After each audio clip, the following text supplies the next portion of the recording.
Bismillahirrahmanirrahim. Assalamualaikum warahmatullahi wabarakatuh. Selamat pagi adik-adik yang sudah berhadir pada hari ini.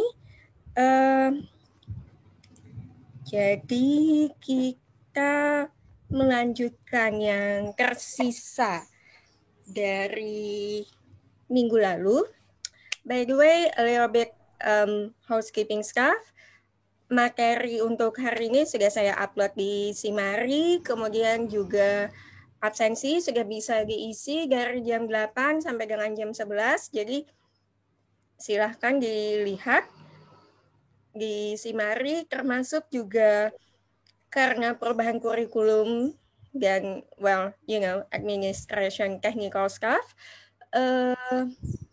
ada beberapa yang jadi di Simarinya tidak lagi namanya muncul di kelas yang lama. Jadi di Simari kalau yang di interface yang saya ada 2 sih, jadinya limbah industri yang biasanya ini sama yang limbah industri yang di kurikulum 2020 itu ada 3 orang yang pindah ke kurikulum 2020, nggak apa-apa, itu sudah saya bukan dipindah sih, sudah saya copy semua materinya. Jadi kalau misalnya Anda termasuk di 3 orang yang pindah ke kurikulum 2020 itu, silahkan dilihat, itu juga materinya udah ada di situ semua.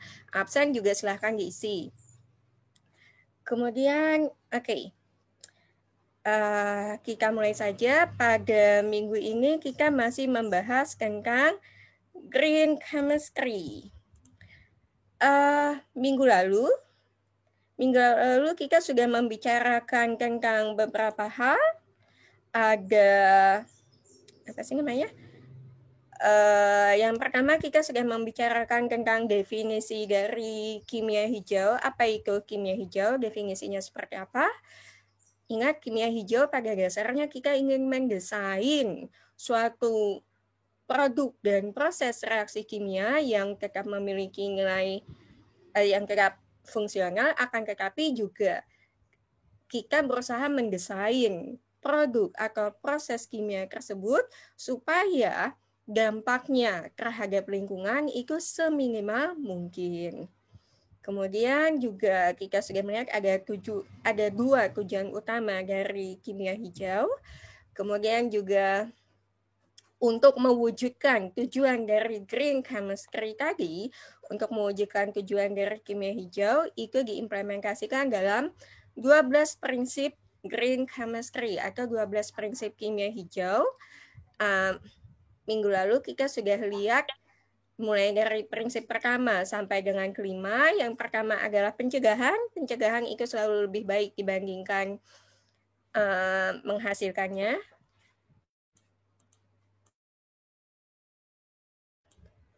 Kemudian ada yang namanya atom economy, ada yang sempat lihat contoh soalnya, siapa tahu saya iseng mengeluarkan itu untuk UTS nanti. Ekonomi atom, jadi kita lihat beda ya Dek ya sama Rangeman. Kalau Rangeman kan kita lihat pokoknya secara teoritis itu kita dapatnya berapa, kita bandingkan dengan kita hasilnya yang nyata dapat berapa dibandingkan dengan hasil teoritis. Misalnya jangan Bu, apa bedanya dengan Rangeman yang dulu kimia dasar 1 kan ya, belajar Rangeman persen hasil itu. Nah, kalau persen ekonomi atom atau atom ekonomi yang kita lihat adalah dari sekian banyak atom yang terpakai di dalam proses reaksi kimia tadi, berapa banyak sih yang akhirnya muncul lagi sebagai produk.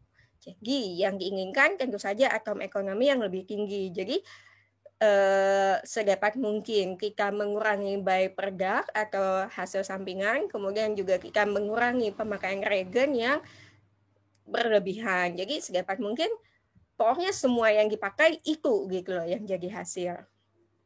Kemudian prinsip ketiga, less hazardous chemicals atau penggunaan bahan-bahan kimia yang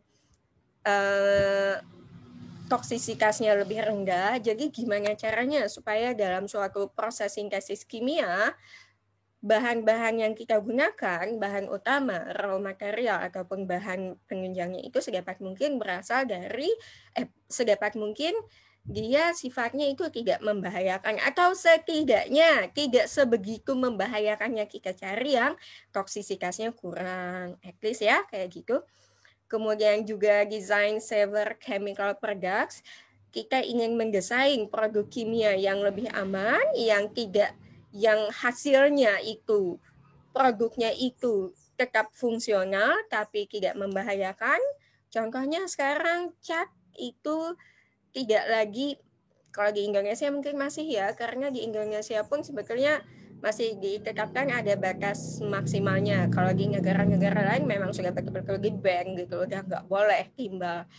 Misalnya saja yaitu tadi seperti yang saya sebutkan, produk cat itu sebaiknya yang tidak memiliki kandungan timbal. Kemudian juga pestisida, kita mendesain pestisida yang tetap dapat membunuh kuman tapi tidak lagi mengandung DDT.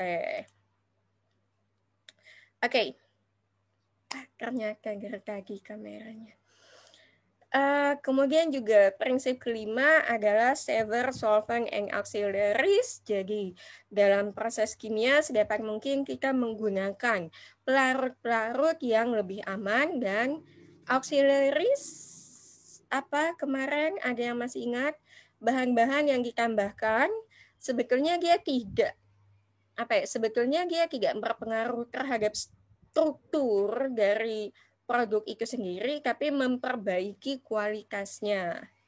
Oke, misalnya saja kayak plasticizer, kemudian juga yang dari apa sih namanya, tampilannya jadi lebih mengkilat dan seterusnya. Kemarin minggu lalu juga kita sudah lihat ada daftarnya tentang apa saja pelarut-pelarut yang lebih dianjurkan, mana yang toksisitasnya paling tinggi, mana yang memiliki toksisitas lebih, kita usahakan pindah untuk ke pelarut yang toksisitasnya lebih rendah. Kemudian juga ada yang memang basically bisa dianggap toksisitasnya itu negligible atau bisa diabaikan. Oke, dari pembahasan kita minggu lalu ada yang ingin ditanyakan? Ini kita pindah ke sini. Kalau tidak ada, mari kita lanjutkan. Kalau minggu lalu kita sudah melihat prinsipnya dari 1 sampai dengan 5, sekarang mari kita lanjutkan ke prinsip selanjutnya, jadi tinggal 7 deh. Tenang saja, kalau 7 saya rata-rata bisa membahas 10 menit, 70 menit, sejam selesai. Oke. Prinsip ke-6 dalam green chemistry itu adalah energy efficient by design. Di sini ada keterangannya. Energy requirement should be recognized for their environmental and economic impacts and should be minimized. Synthetic methods should be conducted at ambient temperature and pressure. Nah, jadi gini maksudnya. Kita kadang-kadang melakukan proses kimia, kita sebagai chemist, sebagai orang kimia itu kadang-kadang melihat panas atau energi di dalam reaksi kimia itu ya sebagai bagian dari reaksi kimia itu sendiri. Misalnya, reaksi hanya bisa berlangsung pada suhu 60 derajat Celcius. Produk saya harus dikeringkan pada suhu antara 100 sampai dengan 110 derajat Celcius, atau untuk memisahkan produk saya dari pengakar, saya perlu melakukan distilasi pada suhu 250 derajat Celcius dan seterusnya. Kita cuma mikir bahwa kita perlu energi, kita perlu panas. Tapi seringkali kita lupa bahwa untuk mendapatkan energi tersebut, untuk mendapatkan panas, itu ada dampak lingkungannya. Semakin banyak energi dalam bentuk panas yang kita perlukan supaya suatu reaksi itu bisa berlangsung, automatically semakin besar pula dampak kita terhadap lingkungan. Apalagi kalau misalnya sumber energi yang kita gunakan untuk mendapatkan panas tersebut, ya sebetulnya tidak hanya panas sih ya. Anda nyalain kulkas pakai apa? Coba, nggak mungkin kan cuma dipelototin aja kulkasnya nyala, atau diajak ngomong baik-baik juga kulkasnya ya diem aja kalau nggak Anda colokin ke listrik gitu loh. semua sumber energi yang kita gunakan untuk proses-proses yang kita perlukan itu kan berdampak gitu loh terhadap lingkungan. Kalau misalnya kita menggunakan sumber energi yang karbon intensif, yang banyak melepaskan karbon, apalagi di Indonesia yang masih sangat tergantung pada batu bara, ya semakin banyak energi yang kita gunakan, semakin banyak karbon dioksida yang kita lepaskan ke udara. Tidak hanya batu bara, bahkan biofuel pun itu masih melepaskan karbon dioksida deh ya. Nah, kemudian juga tidak hanya dari segi suhu, dari segi tekanan pun untuk bisa mendapatkan pressure atau beberapa reaksi kimia kan itu kayak perlu dilakukan dalam tekanan tinggi misalnya. Misalnya ada yang pakai autoclave segala macam. Itu Anda tetap perlu energi listrik, Anda tetap akan memiliki dampak terhadap lingkungan.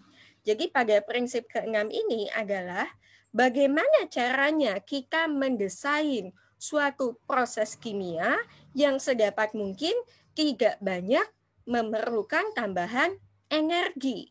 Gimana caranya supaya proses kimia kita tersebut tetap bisa berlangsung sedapat mungkin pada suhu atau temperatur dan tekanan ruangan. Ambient temperature and pressure ini adalah suhu dan tekanan lingkungan. Jadi gak usah yang dinaikkan reaksi harus bisa berlangsung pada 100 derajat Celcius, tapi pada suhu kamar pun bisa berlangsung. Oke, jadi prinsip ke-6, energy efficient by design adalah kita berusaha mendesain suatu proses kimia yang hemat energi. Kita berusaha meningkatkan efisiensi energi di dalam suatu proses kimia. Kenapa? Karena penggunaan energi itu berdampak terhadap lingkungan. Semakin besar energi yang kita gunakan, semakin banyak energi yang kita perlukan dalam suatu proses kimia, semakin besar pula dampak yang kita berikan terhadap lingkungan. Oke? Next one. Prinsip ke-7, renewable raw materials. Jadi bahan mentah, bahan dasar yang dapat diperbaharui. Renewable raw materials.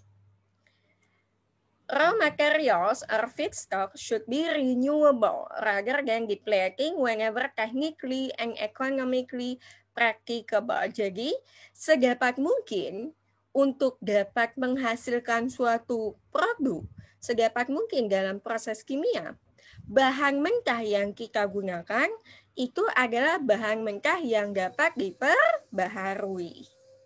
Nah, kalau ini mungkin sudah banyak sekali contohnya deh ya.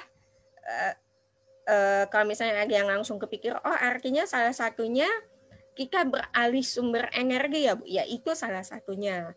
Nah, cuma yang perlu diingat juga, bahan bakar fosil itu tidak hanya kita gunakan sebagai sumber energi. Hasil cracking dari minyak bumi itu seringkali juga merupakan bahan dasar dari berbagai macam polimer. Nah, misalnya saja kayak polietilena, yaitu salah satu polimer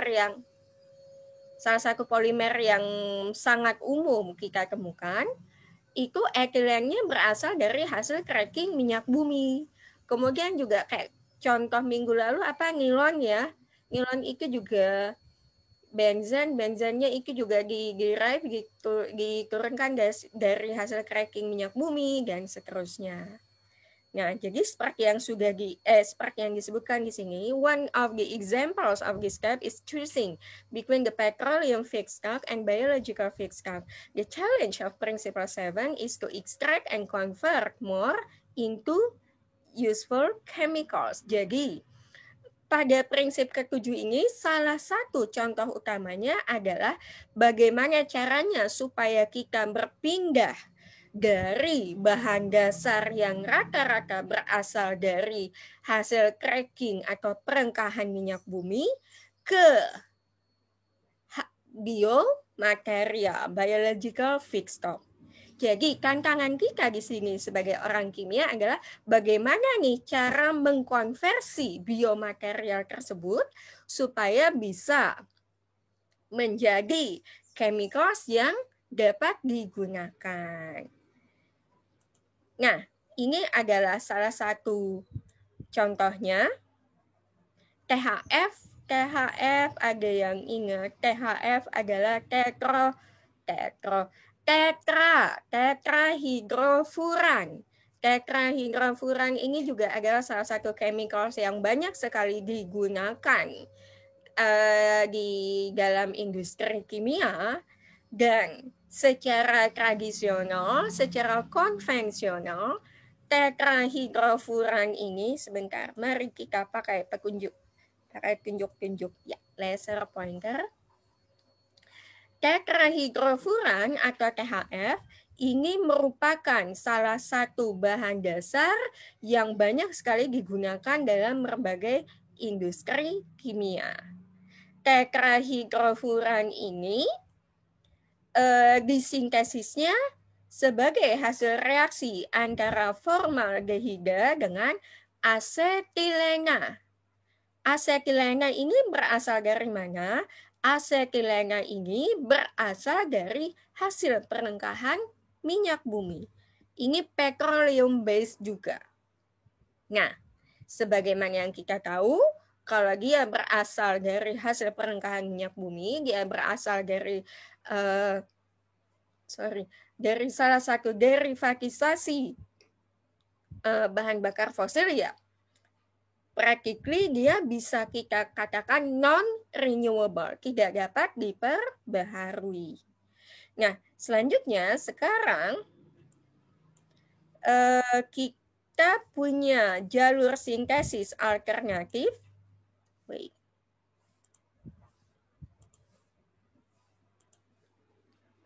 Kita punya jalur sintesis alternatif untuk THF, di mana kita menggunakan biomass yang dikatalisis dengan asam. Hasil reaksi biomass yang dikatalisis dengan asam ini akan menghasilkan molekul gula karbohidrat sih ya sebetulnya. Kemudian melalui beberapa langkah yang dikatalisis asam, kita akan mendapatkan asam levulinat yang kemudian lalu bisa menghasilkan prekursor dari THF. Tinggal kita dimethilasi ya kalau bahasa kimia organiknya. Bisa kita lihat di sini daripada menggunakan asetilena yang berasal dari hasil perengkahan minyak bumi, asetilena yang merupakan salah satu petroleum based materials, THF sekarang dianjurkan untuk disintesis melalui jalur sintesis yang lebih hijau, yaitu dengan menggunakan biomass sebagai raw materialnya, biomass sebagai bahan mentahnya. Oke. Jadi prinsip ketujuh yaitu tadi ya, prinsip ketujuh adalah kita berpindah dari non-renewable raw material ke renewable material. Prinsip ketujuh dalam kimia hijau adalah penggunaan bahan mentah yang dapat diperbaharui. Next one. Ke-8. Mengurangi derivatisasi, to reduce derivatives. Jadi langkah-langkah derivatisasi yang tidak diperlukan, yang dianggap unnecessary. Jadi mulai dari derivatisasi ini apa deh? Yang dimaksud dengan derivatisasi? Turunan. Kalau misalnya kita mengubah strukturnya ya, unnecessary derivatization atau derivatisasi yang tidak diinginkan, mulai biasanya kalau dalam suatu proses industri kimia, ini terutama sekali untuk industri farmaseutika, jadi penggunaan gugus penghalang, gugus pemproteksi atau deproteksi, kemudian juga modifikasi sementara dari proses fisika atau kimia itu sedapat mungkin diminimalisir.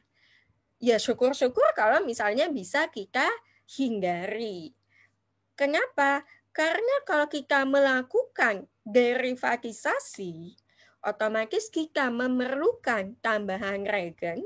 Tambahan reagen artinya apa? Artinya kita menghasilkan byproduct atau produk sampingan yang pada akhirnya tidak terpakai. Ujung-ujungnya lalu apa? Ujung-ujungnya atom ekonominya menjadi lebih rendah dibandingkan yang diinginkan. Oke. Nah, kalau misalnya, saya tidak tahu, tapi seharusnya sudah sih ya, di kimia organik itu mungkin sudah belajar yang namanya gugus pemproteksi, gugus pelindung. Kalau kimia anorganik itu kita biasanya nyebutnya masking agent. Masking agent. Gunanya untuk apa biasanya? Ada yang ingat? Gugus pemproteksi.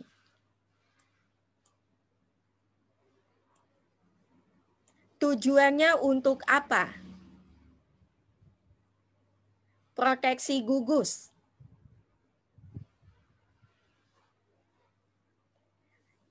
Nah, ini adalah salah satu contohnya. Jadi, apalagi kalau misalnya kita bekerja dengan suatu molekul yang cukup kompleks dan memiliki beberapa gugus fungsional yang sama-sama bisa bereaksi. Nah, jadi secara teoritis, kalau kita menuliskan reaksi kimia, kan kita bilang, saya punya senyawa A yang saya reaksikan dengan reagen B. Reagen B akan bereaksi dengan gugus fungsional X dari senyawa saya tersebut. Kalau misalnya memang senyawa A tersebut hanya memiliki satu gugus fungsional, mungkin enggak masalah. Ya langsung ke sana gitu. Tapi kadang-kadang, bukan kadang-kadang ya, yang sering kali terjadi adalah senyawa kita itu memiliki beberapa gugus fungsional. Dan selalu ada kemungkinan reagen yang kita inginkan itu bereaksinya bukan dengan gugus fungsional yang kita inginkan. Sehingga hasil reaksi bukanlah hasil reaksi yang kita inginkan, bukanlah produk yang kita inginkan. Ini contohnya nih, misalnya kita punya senyawa A semacam ini, dan kita punya gugus fungsional ada A, mari kita sambil menulis-nulis saja. Ini ada gugus fungsional A, ini ada gugus fungsional B. Ini sebagai ilustrasi, sama nih bentuknya. Jadi kita anggap ya walaupun mereka berada di posisi yang berbeda, reaktivitasnya sangat mirip. Yang kemudian kita tambahkan reagen ini, wah ternyata dia merah. Jadi kalau begitu kita ganti saja warnanya. Sorry. Nah, kita ingin mendapatkan hasil reaksi semacam ini, di mana si reagen yang kita inginkan ini dia posisinya ada di B. Tapi permasalahannya selalu ada kemungkinan bahwa bukannya berikatan dengan gugus B di sini, regen kita ini malah berikatannya dengan gugus fungsional A. Jadi gimana caranya nih supaya pada saat reaksi regen kita, anggaplah kita ini nama regennya jangan X ya. Kalau X nanti saya kayak menyilang.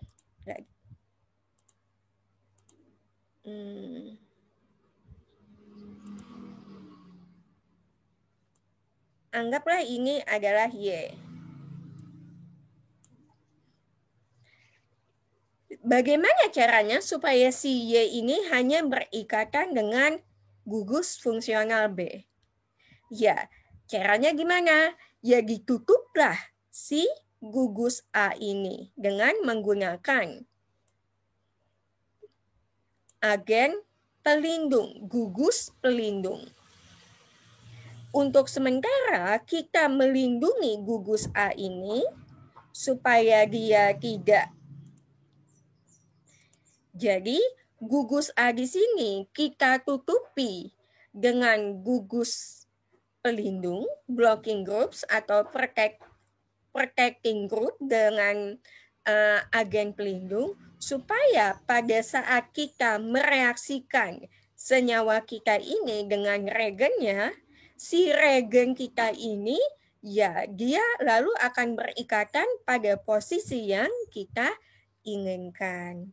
Setelah reaksi kita selesai, baru gugus pelindung yang kita gunakan untuk menutupi si A tadi, kita hilangkan, kita lepaskan. Nah, permasalahannya di sini sekarang memang hasil reaksi yang kita dapatkan lalu adalah produk yang kita inginkan, nggak pindah, dia betul-betul berada di gugus B, bukan ada yang sebagian di B, ada yang sebagian di A, atau malah kalau lagi sial ya di A semua, jadinya malah kita nggak punya produk yang kita inginkan.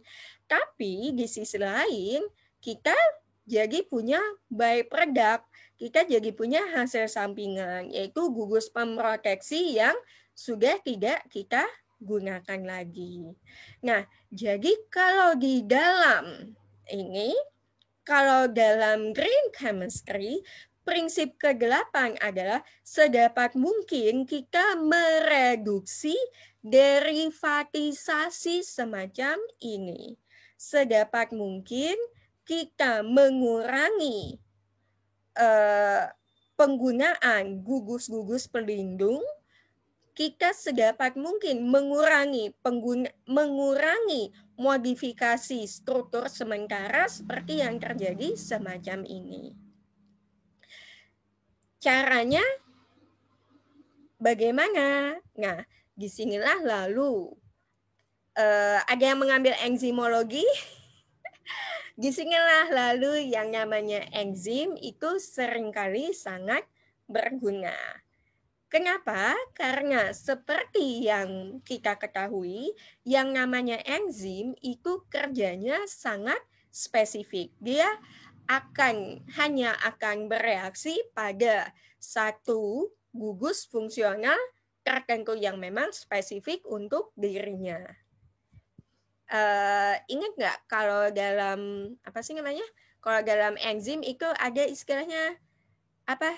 Key and lock ya, lock and key and lock. Saya tidak tahu, saya kebiasaannya saya biokimia lulus dengan nilai ala kadarnya. Jadi yang kalau misalnya ya sama aja, kunci sepeda motor Anda nggak akan masuk kalau misalnya Anda coba untuk membuka pintu kos-kosan Anda, ya kan? Nah, jadi prinsip ke-8 dalam kimia hijau adalah berusaha mengurangi derivatisasi semacam ini. Salah satu caranya adalah dengan menggunakan reaksi-reaksi enzimatis. Karena enzim itu dia akan bereaksi secara spesifik pada satu gugus fungsi tertentu yang spesifik atau khusus. Ini adalah salah satu contohnya. Penisilin G ini seringkali disintesis menjadi obat-obatan semisintetik penisilin, kita lihat di sini strukturnya yang berbeda yang mana? Yang sebelah sini deh ya. Nah, jadi untuk mengkonversi dari penisilin G menjadi semisintetik penisilin yang merupakan suatu senyawa prekursor dari berbagai macam bahan obat-obatan, penisilin G ini bisa kita lihat di sini NH, kemudian ada apa? Ini ada gugus yang panjang ini berubah menjadi hanya amina biasa. Kalau secara teoritis, oh ya sudah, ya gampang, tinggal si gugus atom N ini saja nih yang gugus yang panjang ini kita potong, ya kan? Tapi nah ini yang ingin kita potong sehingga dia menjadi hanya gugus amina saja. Tapi dalam kenyataannya tidak semudah itu, Fernando, karena selalu ada kemungkinan bahwa bukannya yang terpotong itu adalah gugus yang terikat pada atom N ini, tapi justru reaksinya lalu berlangsung pada gugus yang ini, pada gugus karboksilatnya. Nah, lalu kalau jalur sintesis konvensional, lalu si ininya H yang ada di sini ini lalu diproteksi gugus karboksilat yang ada di sini lalu diproteksi dengan cara mengganti atom hidrogen yang ada di sini menggunakan gugus pelindung yaitu silil ester. Jadi ada atom silika yang mengikat 3 gugus metil. Jadi H di sini dikonversi sehingga pada saat reaksi berlangsung gugus yang ini dia sudah aman, tidak akan bereaksi. Reaksi betul-betul hanya berlangsung pada gugus yang ini saja untuk menghasilkan semisintetik penisilin. Nah, tapi tentu saja lalu kita punya byproduct berupa si gugus pelindung yang tidak terpakai lagi. Tapi sekarang proses sintesis semacam ini lalu digantikan dengan kita menggunakan enzim yang bernama penasilase. Kenapa enzim itu selalu ujungnya ase ya, kayak amilase, karboksilase, dan seterusnya? Di mana reaksi bisa langsung terjadi pada gugus yang ada di atom nitrogen ini. Kalau kita menggunakan enzim penasilase, kita bisa memastikan bahwa dengan tingkat kepercayaan 1% mungkin kalau dia mengambil statistik untuk kimia, kita bisa yakin bahwa reaksi memang berlangsung pada gugus yang kita inginkan tanpa kita harus memproteksi gugus lainnya yang tadinya kita khawatirkan akan ikut bereaksi. Oke, sampai sini ada yang ingin ditanyakan?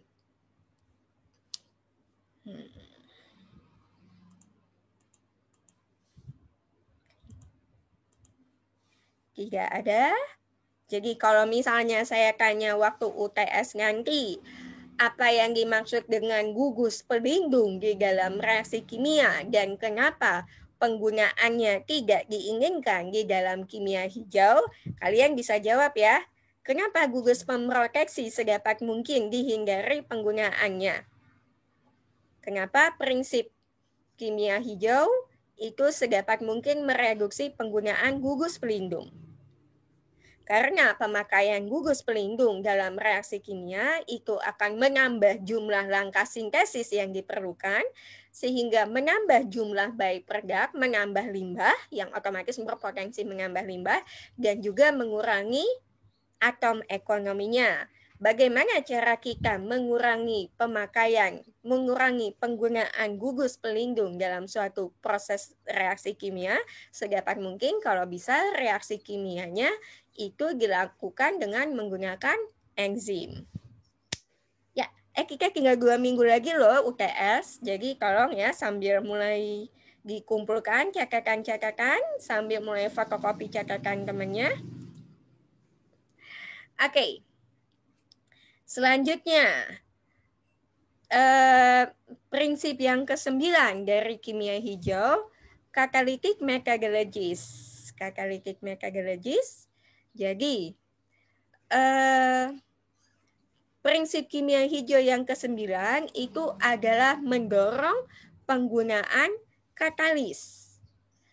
Reagen katalitik itu dianggap lebih baik, dianggap superior, jauh lebih baik dibandingkan reagen stoikiometri. Sebagai contoh di sini, ini senyawa apa sih, Dek? Kalau ada benzen, terus salah satu gugusnya itu adalah karboksilat kayak gini, saya selalu lupa. Saya ingatnya kalau benzen dia mengikat OH namanya fenol, kemudian kalau yang diikatnya amina namanya anilin, kemudian kalau yang diikat CH3 ada lagi namanya. Well, anyway, di sini kita bisa lihat bahwa reduksi dari senyawa ini untuk menghasilkan karboksilatnya itu seringkali diperlukan kalau misalnya pada suhu kamar itu practically reaksinya tidak akan berlangsung begitu saja. Kita memerlukan agen pereduksi yaitu NaBH4 sodium tetraborohidrat, ya kan, NaBH4 natrium borotetrahidrat, untuk bisa mereduksi senyawa ini. Jadi ini adalah agen pereduksinya.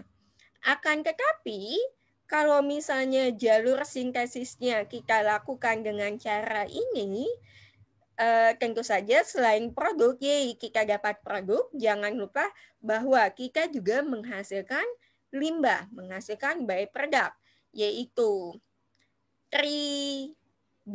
trihidrat boro, well, whatever the name, BH3 ini, dan sodium hydroxide sebagai waste, sebagai limbah, sebagai byproduct yang tidak diinginkan.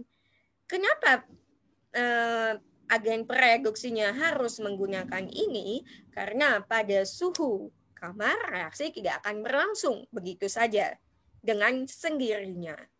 Tapi kalau misalnya kita menggunakan katalis, dan di sini katalisnya adalah logam palladium yang diimpregnasikan pada karbon, maka reaksi hidrogenasi, reaksi reduksi dari senyawa ini menjadi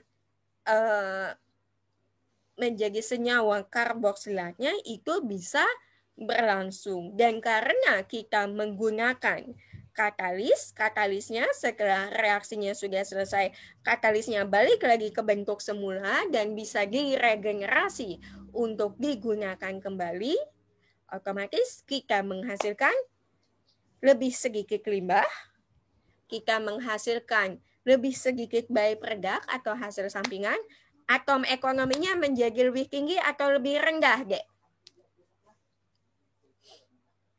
Atom ekonominya menjadi lebih tinggi. Ya. Oke, selain itu ini juga penggunaan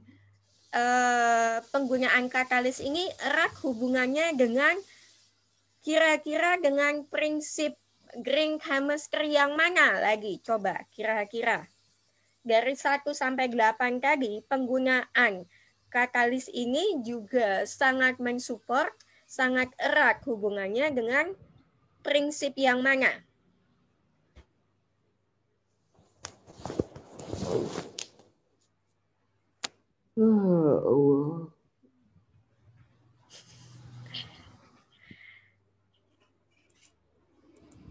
Energy efficient by design. Kalau misalnya kita menggunakan katalis, kita juga sebetulnya menerapkan prinsip efisiensi energi. Kenapa? Kalau katalis, ingat nggak? Ini saya selalu lupa deh. Aduh ya ampun, saya sebagai sekretaris prodi kok yang nggak pernah hafal struktur kurikulum. Kimia katalis itu mata kuliah wajib bukannya ya? Kalau untuk angkatan kalian? Ibu wajib. Wajib, bagus. Artinya ini seharusnya sudah lulus semua ya, kimia katalis. Katalis itu fungsinya apa? Mempercepat laju reaksi. Kalau misalnya kita menggunakan katalis, laju reaksi itu bisa kita tingkatkan, otomatis apa sih namanya? Reaksi bisa berlangsung dalam waktu yang lebih singkat, penggunaan energi juga bisa lebih kita hemat, efisiensi energinya juga menjadi lebih bagus. Nah, satu hal lagi yang menarik adalah pagi-pagi. Metode katalitik ini juga mulai beralih sekarang tidak hanya pada reaksi mana saja nih yang bisa kita katalisis, tapi juga jenis katalisnya. Sekarang trennya adalah kita mencari katalis yang lebih hijau. Salah satu contohnya adalah dulu orang itu banyak menggunakan AlCl3 sebagai katalis dalam berbagai reaksi kimia. Oh my God. Tapi karena AlCl3 itu adalah metal base katalis berbasis logam, kalau misalnya terlalu banyak digunakan juga resikonya adalah ya kita terlalu banyak, ada kemungkinan kita dumping logam itu juga besar. AlCl3 sekarang mulai digantikan dengan zeolit sebagai katalis. Ini juga mungkin Anda sudah semester 5 mungkin sudah mulai berpikir untuk mencari topik untuk tugas akhir, mungkin bisa ke Prof. Rodiansono atau Prof. Abdullah tentang kimia katalisis, tentang bagaimana kita mencari katalis yang lebih hijau. Next one, prinsip ke-10. Oh, ini adalah senyawa yang ini agak, oh enggak, rata-rata 16 ya, kayaknya 17 cuma 3 orang. Design for degradation. Jadi kita mendesain produk kimia yang sedapat mungkin mudah untuk terdegradasi. Jadi prinsip ke-10 dalam kimia hijau, kenapa saya kangennya enggak? Maksud saya 10. Prinsip ke-10 dalam kimia hijau adalah bagaimana kita mendesain produk-produk kimia yang dapat terdegradasi, yang dapat decay, dapat terdegradasi di lingkungan. Chemical products should be designed so that at the end of their function, sebentar deh.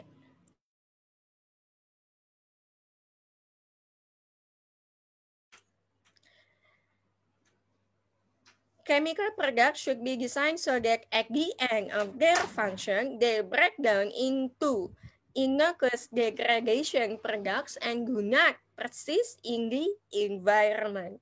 Jadi produk-produk kimia sedapat mungkin didesain, kita merancang produk kimia supaya setelah mereka selesai dengan fungsinya, mereka dapat terdegradasi di lingkungan dan tidak persis, tidak bertahan di lingkungan. Ini adalah salah satu contoh klasiknya. Kalau yang di sebelah kiri, yang ini adalah LAS, linear alkyl sulfonat. Sementara yang ini adalah ABS, alkyl benzen sulfonat. Nah, semenjak tahun 1970-an, kalau saya tidak salah, ada yang tahu LAS ini biasanya digunakan di mana? Digunakan untuk apa? LAS. Las. Ini tidak ada bimbingan skripsi saya di sini. Anak bimbingan saya kerjanya pakai LAS soalnya. LAS itu digunakan biasanya untuk deterjen. yang ya biasanya hari Sabtu dan Minggu bagi anak kos itu adalah hari mencuci nasional. Kalau misalnya Anda perhatikan, kerjaan ada yang suka iseng merhatiin, ini loh, Bu ya, Anda sebagai orang kimia itu rajin-rajin membaca tidak hanya label harga, tapi juga label itu produknya mengandung apa saja. Kalau misalnya ada yang lagi di sampingnya ada peralatan mencuci, silahkan dilihat. Misalnya ada deterjen sachet kan, bisa dilihat kandungannya apa saja.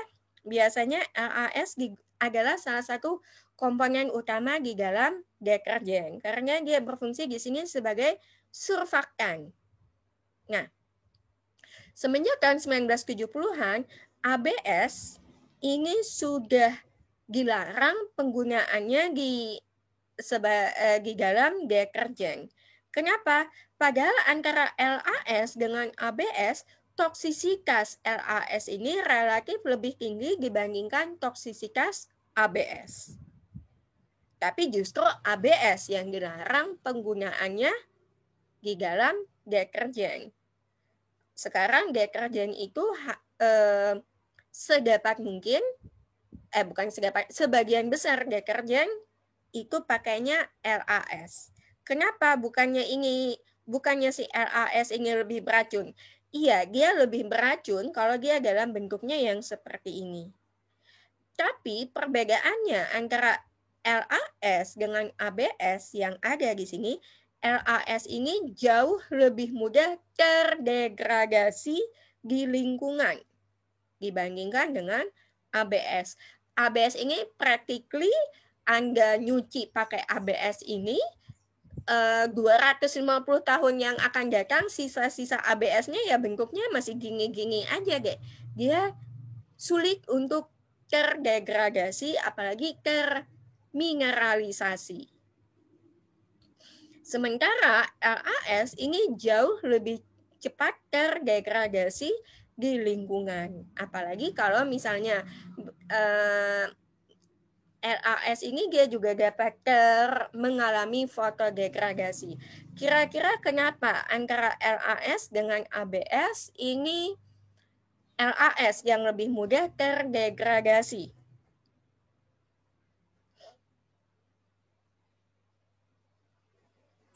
Yuk, anak kimia meskinya melihat strukturnya itu sudah tahu. Itu yang membedakan antara Anda sebagai anak MIPA kimia dengan anak teknik kimia dengan pendidikan kimia. Anda lihat strukturnya, oh ini dia strukturnya rangkai lurus, sehingga dengan demikian kalau misalnya dia berada di lingkungan, mikroorganisme ini bisa langsung memotong pada posisi pada posisi beta. Degradasi yang berlangsung melalui beta oksidasi itu dapat dengan mudah berlangsung karena beta-nya di sini potong. Setelah terpotong, nyari beta-nya lagi gampang, potong lagi dan seterusnya. Tapi kalau misalnya rantainya bercabang semacam ini, mikroorganisme itu sulit untuk menguraikan senyawa-senyawa semacam ini. Jadi produk-produk intinya kan gini, produk-produk dengan yang memiliki struktur yang rantainya itu lurus itu biasanya akan lebih mudah untuk terdegradasi di lingkungan. ABS yang ini dia bercabang di mana-mana sehingga sukar untuk didegradasi oleh mikroorganisme. Oke, selain itu contoh dari design for degradation yang juga populer sekarang ini apa? Bioplastik, masih pada ingat nggak? Ya kan, plastik itu, sekarang saya tanya deh, plastik itu kalau plastik konvensional, itu bahannya dari apa deh?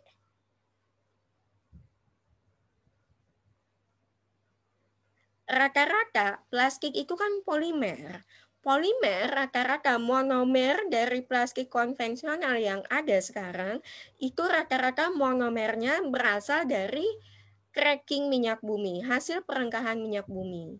Makanya dikatakan plastik konvensional yang ada, yang sering kita pakai sekarang ini, yang kalau Anda sore-sore sambil ngerjain tugas, ya ekspektasinya ngerjain tugas bareng teman, tapi realitanya adalah sambil makan gorengan, sambil gibah bersama, Anda beli gorengan dimasukkan dalam plastik, plastiknya itu asalnya dari mana? Dari hasil produksinya menggunakan bahan dasarnya hasil perengkahan minyak bumi. Sekarang kan kita salah satu tren penelitian itu juga penggunaan bioplastik. Kenapa? Karena bioplastik itu dibuat dari biomaterial yang lalu bisa lebih mudah terdegradasi di lingkungan. Selulosa misalnya, kemudian juga kitosan, itu bisa diolah menjadi bioplastik. Oke. Jadi, green chemistry yang ke-10 adalah design for degradation atau kita mendesain produk-produk kimia yang setelah selesai pemakaian, setelah dia tidak lagi digunakan, itu dapat terdegradasi di lingkungan.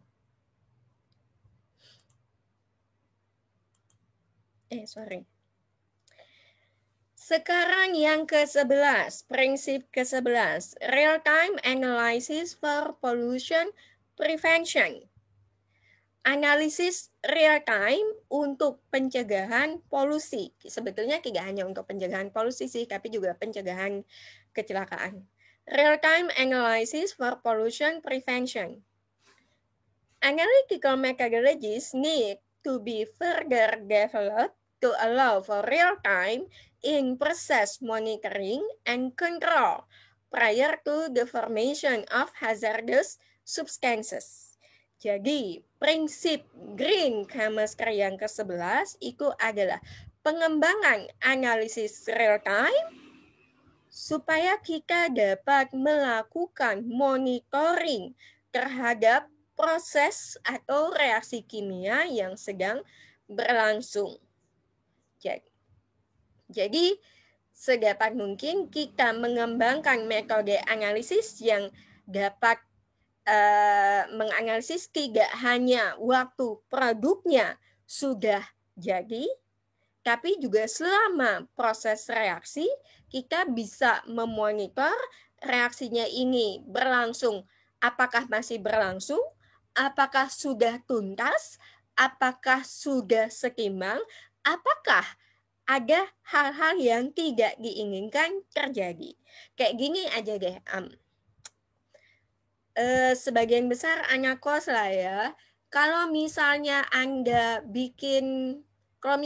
memasak aja, Anda bikin bubur misalnya, atau Anda memasak apapun deh, itu biasanya kalau Anda masak, cuk udah dimasukin segala macam, itu Anda tungguin atau Anda tinggal selama 2 jam tidak Anda apa-apakan, tidak Anda lihat-lihat. Kalau misalnya Anda memasak, itu biasanya kan sambil terus dipantau. Kenapa? Anda sambil memantau, Anda sambil dicicipi, oh ini rasanya masih kurang pas, masih harus ditambahkan ini. Anda juga sambil memantau, kalau misalnya masakan Anda sudah matang, udah selesai, supaya segera diangkat. Ya kan?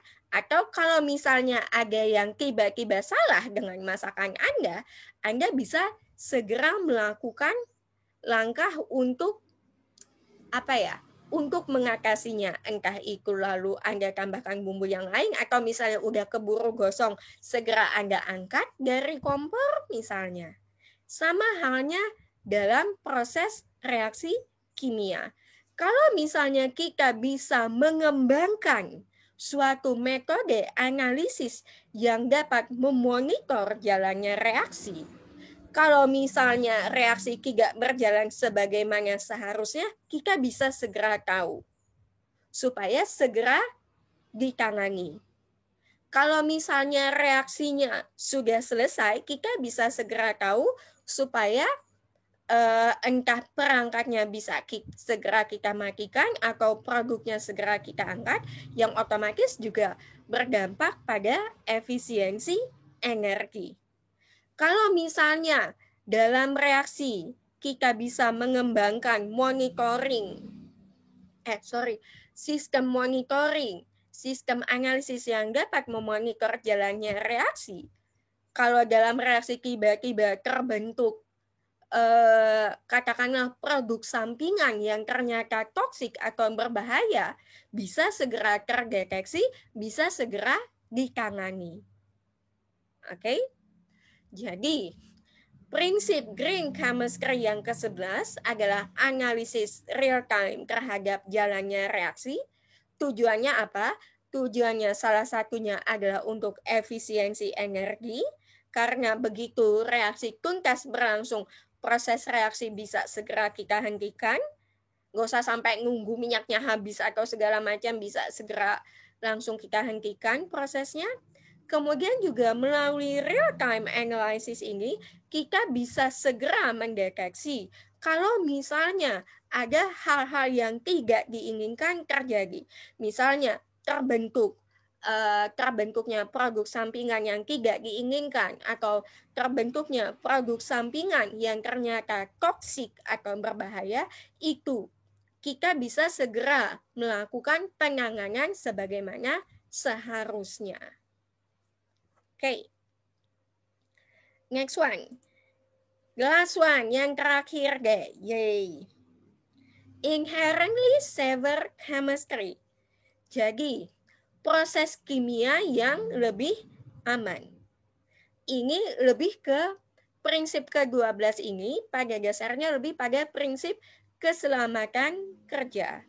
Jadi sedapat mungkin semua senyawa atau jenis-jenis senyawa dan jenis-jenis senyawa yang kita gunakan di dalam suatu proses kimia itu sedapat mungkin kita pilih yang mana kita memilihnya berdasarkan mana yang potensinya lebih kecil untuk dapat menimbulkan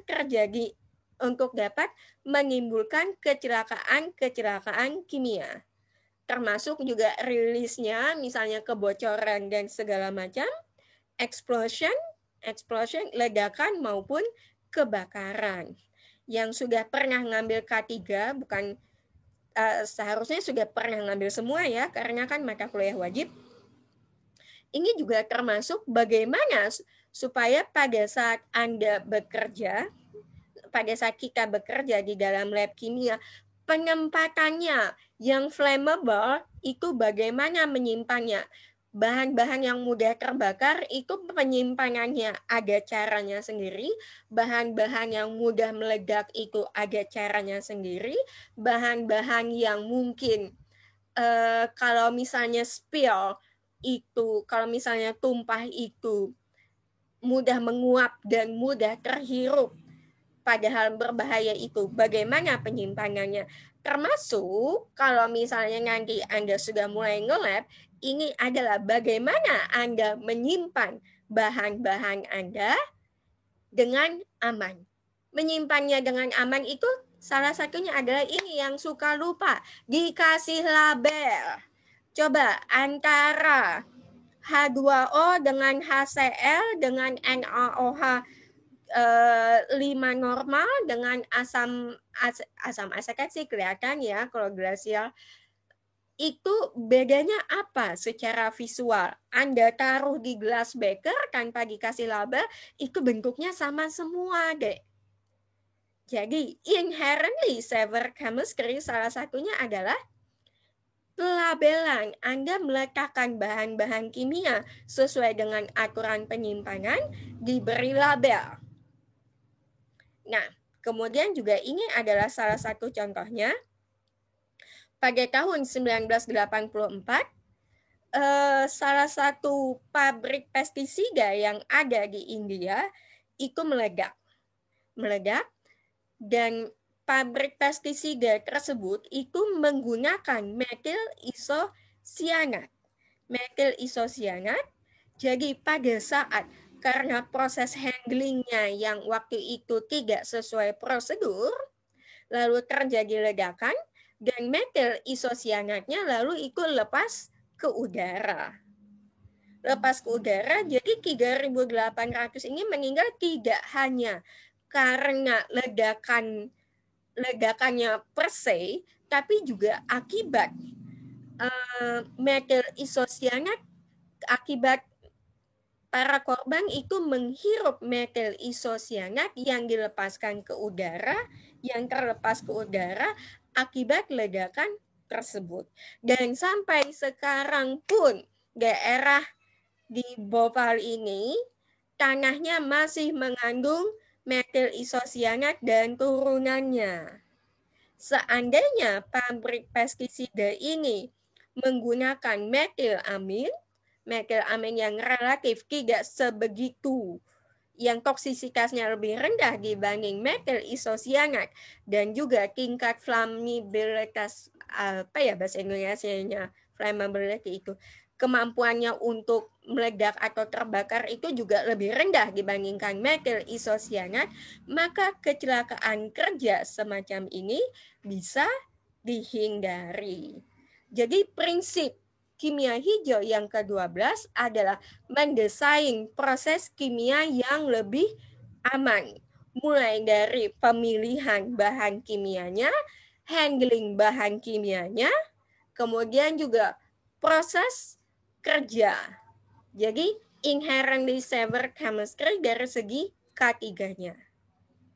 Oke, sampai sini ada yang mau ditanyakan? Termasuk juga untuk prinsip 1 sampai dengan 5 yang sudah kita bahas minggu lalu.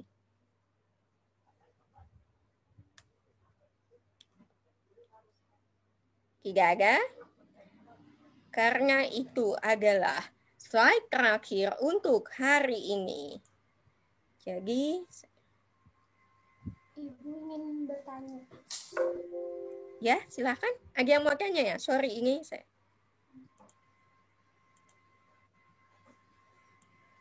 Ada pertanyaan? Silakan. Izin bertanya, Bu, mengenai poin yang ke-8 tadi, mengurangi derivatisasi. Itu kan dari penggunaan senyawa yang untuk memproteksi tadi diganti dengan enzim, Bu. Tujuannya untuk mengurangi produk sampingan. Yang ingin saya tanyakan itu, Bu, kalau misalkan menggunakan enzim, berarti nanti enzimnya itu ikut menjadi produk atau bagaimana, Bu? Ikut menjadi apa, Dek? Ikut menjadi enzimnya, ikut menjadi produk atau bagaimana? Oke, good question. Jadi pertanyaannya tadi adalah salah satu prinsip dalam kimia hijau adalah mengurangi derivatisasi. Salah satunya adalah dengan mengurangi gugus pelindung atau gugus pemproteksi dengan cara menggunakan reaksi-reaksi enzimatis, ya kan? Karena kalau misalnya kita menggunakan enzim, maka reaksi itu bisa berlangsung secara spesifik pada gugus fungsi yang kita inginkan tanpa harus diproteksi. Pertanyaannya adalah, lalu si enzimnya setelah reaksi selesai, apakah enzim menjadi bagian dari produk atau enzim menjadi bagian dari byproduct atau hasil sampingan? Kayak gitu ya, Dek, maksudnya. Oke, good question. Sekarang, kalau misalnya Anda sudah mengambil biokimia atau struktur dan fungsi biomolekul, atau ada yang mungkin mengambil enzimologi di sini, enzim itu juga disebut sebagai apa, Dek? Ada yang ingat tidak? Enzim itu juga disebut sebagai biokatalis. Ingat. Jadi di sini enzim berperan tidak, basically dia bukan sebagai reagennya, tapi sebagai katalis dalam reaksi yang terjadi. Kalau dia berperan sebagai katalis, lalu kira-kira dia menjadi bagian dari byproduct atau bagaimana? dia tidak menjadi bagian dari byproduct karena dia sebagai katalis setelah reaksi berakhir dia kembali ke bentuknya semula sehingga bisa diregenerasi untuk digunakan kembali. Oke. Bisa dipahami? Oke, ada lagi yang mau ditanyakan?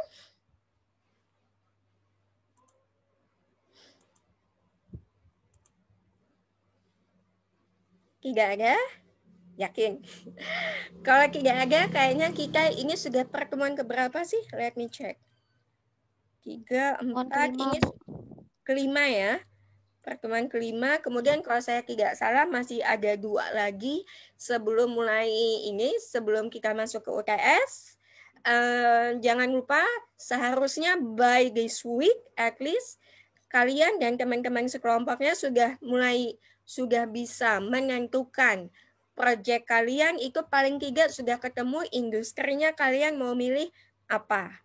Paling enggak milih industrinya aja dulu supaya enggak rushing at the last hour. Kalau saya tidak kepengen kalian begadang sampai tengah malam karena cuma buat ngerjain tugas dari saya. Mending begadangnya buat belajar. Enggak, Ging. Kalau bisa jangan begadang. Nanti tambah kurus kalian. Kalau bisa, by the end of this week, kalian sudah bisa menentukan industrinya apa saja. Kalau misalnya ada yang ingin dikonsultasikan tentang tugasnya, let me know. Oke, kalau tidak ada lagi pertanyaan, kuliah untuk hari ini, yay, cuma 1 jam. Kita akhiri sampai sekian. Terima kasih sudah berhadir. Wassalamualaikum warahmatullahi wabarakatuh.